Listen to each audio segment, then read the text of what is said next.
My name is Cody Kutil. I'm an aviation planner and drone operator for SEH.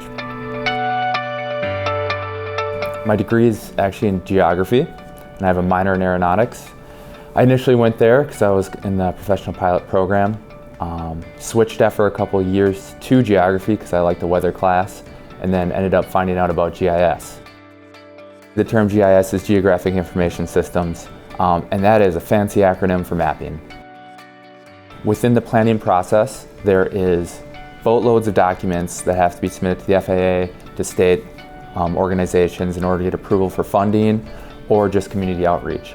So I handle the workload for a lot of those figures, whether it's zoning around the airport, parcel acquisition, or what's big in our field is obstruction analysis.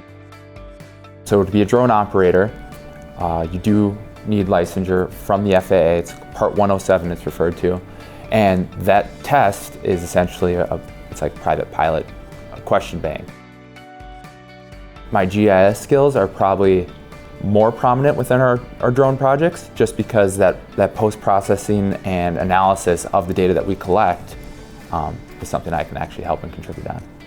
Once I found that I could kind of leverage my skills in aviation and in GIS, and like the nexus for it was being a drone operator and data management for that drone, that's when I really became passionate about it.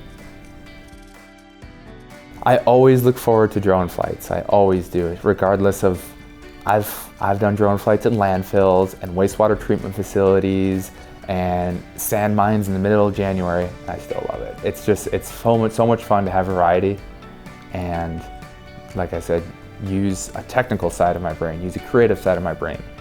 Everyone is different, and I appreciate that a lot. On top of it, if we can make it a deliverable that somebody's really excited about, that's icing on the cake.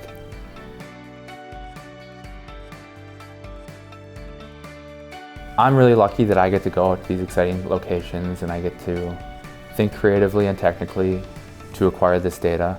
I'm also very lucky that I work at a company that has just enormous resources as far as industry experts. So we can do a lot of really impressive stuff with this drone technology.